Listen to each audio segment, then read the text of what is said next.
All right, let's talk about something that just hit the food aisle like a ton of bricks. Del Monte Foods, the company behind those cans of fruit and veggies you've seen your whole life, just pulled the trigger and filed for bankruptcy. This isn't some small fry we're talking about. This is a nearly 140-year-old brand, a true grocery store staple, and they've got somewhere between $1 billion and $10 billion in debt. Yeah, you heard that right, billions. So what the heck happened? You've got a brand that's been feeding American families for generations, and now they're in a financial mess. The biggest reason? You, the consumer, changed your mind. People are just not buying as much of that canned stuff packed with preservatives anymore.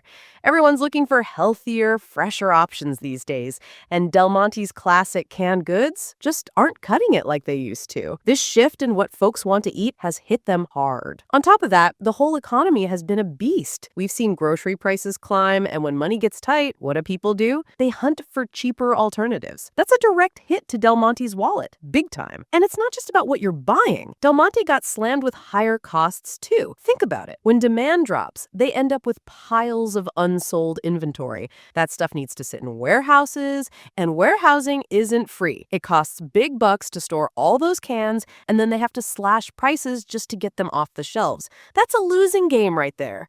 Then you've got something wild like trade tariffs adding pain. Believe it or not, the cost of making those cans got pricier because of a huge 50% tariff on imported steel. That's right, something seemingly unrelated like steel tariffs is making your canned peaches more expensive to produce. It's like a domino effect in the supply chain, and it just piled more pressure onto Del Monte's already struggling business. But wait, there's more to this story. Del Monte was already doing some serious debt juggling behind the scenes. Last year, they tried to shake up their debt, moving assets around to free up cash. Sounds smart, right? Well, some of their lenders weren't happy about it. They slapped Del Monte with a lawsuit claiming the company defaulted on an over $700 million financing deal. That legal battle was finally settled recently, but guess what? It stuck Del Monte with millions more in interest payments every single year. That's like trying to bail out a leaky boat while someone's pouring more water in. Now, Del Monte isn't a one-trick pony. They own other brands too, like Contadina tomatoes, College Inn and Kitchen Basics broths, and even Joyba bubble tea. And get this, some of those newer brands like Joyba and the broths actually saw sales grow. That's good news, right? Sure, but it just wasn't enough to make up for the big sales slump in their main canned fruit and veggie business. It's like having a couple of hit singles when your main album is flopping. So here's the game plan now. Del Monte has officially filed for what's called Chapter 11 bankruptcy protection. Don't freak out. This doesn't mean they're shutting down tomorrow and your favorite canned corn is gone forever.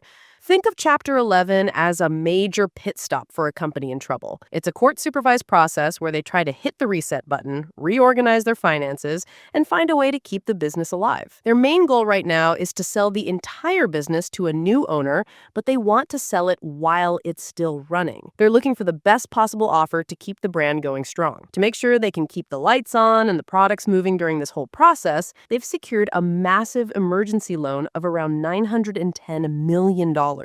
That includes about $160 million in fresh cash from their current lenders. This money, combined with whatever cash they're still making, should keep things flowing even during their busy pack season when they harvest and process a ton of food. The company is stressing that operations will continue without stopping, so you shouldn't see empty Del Monte shelves at the grocery store, at least not because of this bankruptcy. They're planning to keep everything from their factories to their payroll and paying their vendors running smoothly, just like normal. It's all subject to court approval, of course, but the intent is to keep turning out those high-quality foods. And here's a crucial point. This bankruptcy filing only affects their U.S. operations. Del Monte has other businesses outside of the U.S., like their parent company in Singapore or their fresh produce division. Those businesses are completely separate and will keep operating as usual. So if you're wondering about fresh Del Monte pineapples, they're not impacted. Now, who else feels the ripple effect? Think about all the companies that work with Del Monte, especially the logistics guys. Uber Freight, for example, is owed over $9 million for moving Del Monte's stuff around.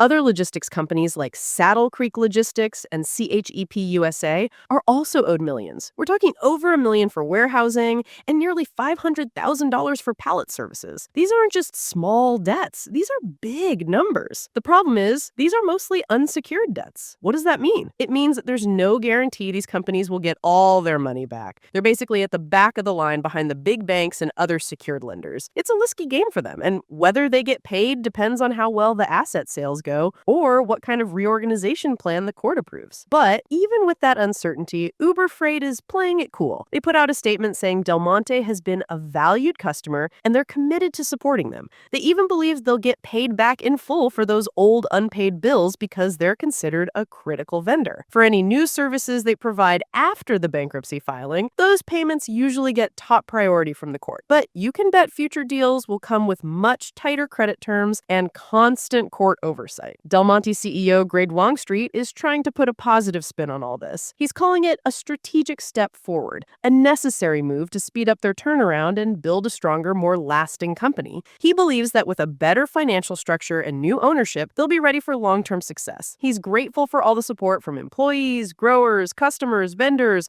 and even their lenders. For nearly 140 years, Del Monte has been about nourishing families, and he's committed to keeping that mission alive. This whole situation with Del Monte really shows you that even the biggest, most iconic brands aren't safe in today's tough market. Consumer tastes are changing fast, the economy's a wild ride, and old ways of doing business just aren't cutting it. It's a reminder that every company, no matter how old or how famous, has to constantly adapt or risk getting left behind. And that's the deal with Del Monte Foods for now. If you found this breakdown helpful, hit that like button, subscribe to the channel for more financial insights, and ring that bell so you don't miss out on our next update.